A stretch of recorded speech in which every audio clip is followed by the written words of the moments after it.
दोस्तों, एक बार railway station पर हुआ नमाज का एक बहुत बड़ा करिश्मा, जिसको सुनकर यकीनन आपका दिलो ईमान ताज़ा हो जाएगा। जी हाँ दोस्तों, आप सभी को बता दें कि एक अल्लाह के वली अपने चंद साथियों के साथ रेल का सफर कर रहे थे, तभी मगरिब का वक्त हो जाता है। दोस्तों, एक स्टेशन पर आकर रेल जो है वो रुकती है। ऐसे में दोस्तों, उस स्टेशन के ऊपर वह जो रेल थी चंद ही मिनट के लिए रुकने वाली थी, और हम जानते हैं कि नमाज जो है वह सुकून के साथ पढ़ी जाती है। और दोस्तों, अल्लाह के जो वली थे वह अपने चंद साथियों के साथ प्लेटफॉर्म पर आए और वहां पर आकर आपने वजू किया और फौरन ही नमाज की अदायगी में लग गए। आपने इस चीज की परवाह नहीं की कि अगर आप नमाज की अदायगी करेंगे तो ट्रेन भी छूट सकती है। आपका यकीन अल्लाह की जात पर बहुत ज्यादा था, और जब अल्लाह की जात पर यकीन होता है तो अल्लाह ताला गब से जरूर मदद फरमाता है। जी हाँ दोस्तों, आपको बता देना चाहते हैं कि इधर अल्लाह के जो वली थे उन्होंने नमाज की नियत को बांधा, और वहीं दूसरी तरफ ट्रेन का जो वक्त था वह वक्त पूरा हो गया। ऐसे में ट्रेन का जो हॉर्न था वो बजना शुरू हो गया, और आपको मालूम है कि ट्रेन का जो हॉर्न होता है वह इसलिए बजाया जाता है ताकि अगर कोई मुसाफिर प्लेटफॉर्म पर खड़ा है तो फौरन ही वह ट्रेन में सवार हो जाए, क्योंकि अब ट्रेन जो है वह चलना शुरू हो चुकी है। प्यारे दोस्तों, ऐसे में अल्लाह के वली बेफिक्र होकर अल्लाह के लिए नमाज की अदायगी कर रहे थे। ऐसे में दोस्तों, इधर रेलवे मास्टर ने जब इंजन को स्टार्ट किया चलाने के लिए तो दोस्तों वह लाख कोशिश करता रहा, लेकिन ट्रेन जो थी वह 1 इंच भी आगे ना बढ़ सका। वह ट्रेन मास्टर सच में बहुत ज्यादा हैरान हुआ। वहीं पर एक इंजीनियर था, उसने फौरन इंजीनियर से कहा कि तुम जल्दी चेक करो। दोस्तों, उसे इंजीनियर ने पूरे तरीके से पूरी ट्रेन को चेक कर लिया, लेकिन उसे कहीं भी कोई भी किसी भी तरह की कोई खामी नजर नहीं आए। अब जो रेलवे मास्टर था वह बहुत ज्यादा हैरान और परेशान हुआ कि आखिर यह क्या माजरा है, यानी किसी भी तरह की कोई खराबी नहीं, लेकिन ट्रेन जो है वह 1 इंच भी आगे नहीं बढ़ती। इसी चीज को सोचते हुए वह ट्रेन से नीचे प्लेटफॉर्म पर उतर आया है। ऐसे में दोस्तों, उसकी नजर जो है वहां प्लेटफॉर्म पर चंद्र लोगों के साथ एक नूरानी बुजुर्ग के ऊपर पड़ी। वह देखते ही बहुत ज्यादा हैरान और परेशान हो गया कि आखिर यह कौन लोग हैं जो कि यहाँ पर अपनी इबादत में लगे हुए हैं। ऐसे में दोस्तों, उसने कुछ लोगों से सवाल किया कि क्या ये किसी ट्रेन के मुसाफिर है। ऐसे में दोस्तों, आपको बता दे, कुछ लोगों ने बताया कि यह इस ट्रेन के मुसाफिर है।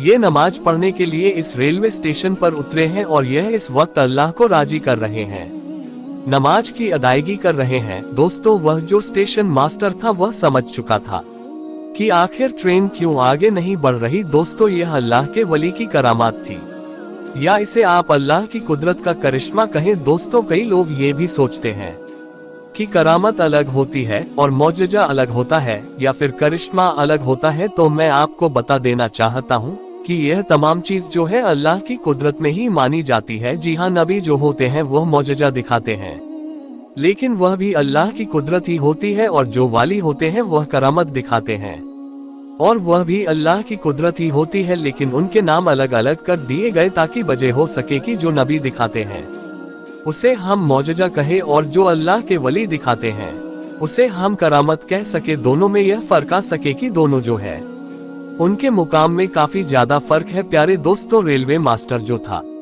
वह अब बेसब्री से इंतजार कर रहा था कि कब ये नमाज की अदायगी मुकम्मल करेंगे और कब ये ट्रेन में सवार होंगे। कहीं ऐसा तो नहीं कि इन्हीं लोगों की वजह से ट्रेन रुकी हो और इसलिए ट्रेन स्टार्ट ना हो रही हो। दोस्तों, थोड़ी देर के बाद जब अल्लाह के वली ने और साथ ही साथ उनके चंद्र साथियों ने जब नमाज को मुकम्मल कर लिया, तो ऐसे वक्त इबादत को देखकर मैं बहुत मुतासिल हुआ हूँ, और यकीनन मुझे पूरा यकीन है कि हमारी ट्रेन इसीलिए स्टार्ट नहीं हो रही क्योंकि आप नमाज की अदायगी कर रहे हैं।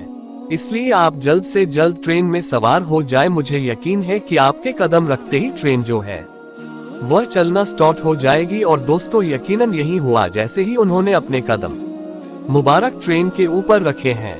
ऐसे में वह ट्रेन जो थी वह चलना शुरू हो गई। यह है अल्लाह के वली करामत। बाद लोग इस करामत को हुजूर आला हजरत की करामत बताते हैं, तो कोई हुजूर ताजुश शरिया की करामत बताता है। बड़ा हाल दोस्तों, ये करामत किसी की भी हो, लेकिन यहाँ पर एक सबक मिलता है कि नमाज किसी भी हालत में माफ नहीं है, चाहे आपकी ट्रेन ही क्यों न छूट जाए। जी हाँ दोस्तों, नमाज मोमिन की मिराज है, नमाज मोमिन के लिए राहत है, नमाज मोमिन के लिए सुकून है। नमाज जो है वह मुसलमान के ऊपर यानी मोमिनों के ऊपर फर्ज की गई है। इसमें दोस्तों किसी भी तरह के कोई हिताही नहीं है, यानी आप चाहे किसी भी हालत में हो, यानी अगर आप बीमार पड़ चुके हैं, अगर आप खड़े होकर के नमाज नहीं पढ़ सकते तो उसे वक्त में बैठकर पढ़ने का हुक्म है, और अगर आप बैठकर नहीं पढ़ सकते तो ऐसे वक्त में आपको लेटकर पढ़ने का हुक्म है। अगर आपकी ऐसी हालत है कि जिसका एक भी पार्ट अगर नहीं हिल रहा हो, तो फिर ऐसे वक्त में आपको आंखों से इशारे करके नमाज पढ़ने का हुक्म है, या नहीं नमाज जो है वह किसी भी सूरत में माफ नहीं है। दोस्तों अगर आप अल्लाह से बात करना चाहते हैं तो ऐसे वक्त में दोस्तों नमाज की अदायगी करें, और अगर चाहते हैं कि अल्लाह आपसे बात करे तो ऐसे वक्त में दोस्तों आप कुरान मजीद की तिलावत करें। दोस्तों नमाज में यकीनन बड़ी बरकत है, नमाज यकीनन मोमिनों के लिए एक बहुत बड़ा तोहफा है। जी हाँ, यह एक ऐसा तोहफा है जिसने भी इमाम कुल मालिक को मुख्तार मोहम्मद मुस्तफ़ा सल्लल्लाहु ताला अलैहि वसल्लम जो है वह अल्लाह से मुलाकात करके लेकर आए हैं, यानी तमाम चीज जो है वह आपको दुनिया में ही दे दी गई, लेकिन नमाज एक ऐसा तोहफा है जो अल्लाह ने अपने महबूब को अपने पास बुलाकर अता फरमाए, तो यकीनन यह एक बहुत बड़ी नीमत है हमारे लिए। यकीनन नमाज में 5 वक्त की अदा करनी ही चाहिए, लेकिन दोस्तों नमाज के बड़े कर इसमें भी है, यानी दोस्तों अगर आपको मालूम हो तो जो नमाज पढ़ते हैं वह यकीनन वह हमेशा पाकी में रहते हैं। जो नमाज पढ़ते हैं उनके चेहरे पर नूर रहता है, और जो नमाज पढ़ते हैं उनकी जिस्मानी बीमारी जो है उनसे कोसों दूर रहती है। यहाँ तक कि जो नमाज पढ़ते हैं वह हर तरीके की बुरी बलाओं से दूर रहते हैं, हर तरीके की गंदी चीजें से वह दूर रहते हैं। दोस्तों यकीनन नमाज में बड़ी बरकत है, जो पढ़ते हैं उनसे जाकर पूछिए कि नमाज में कितना सुकून है। आज दुनिया वाले दर दर भटकते हैं कि उन्हें थोड़ा सुकून मिल जाए, लेकिन दोस्तों अल्लाह ने फरमाया है कि अगर तुम्हें सुकून चाहिए तो नमाज पढ़ो, मस्जिद की तरफ आओ। लेकिन आज का मुसलमान अगर बात की जाए इन तमाम ही चीजों से कोसों दूर है।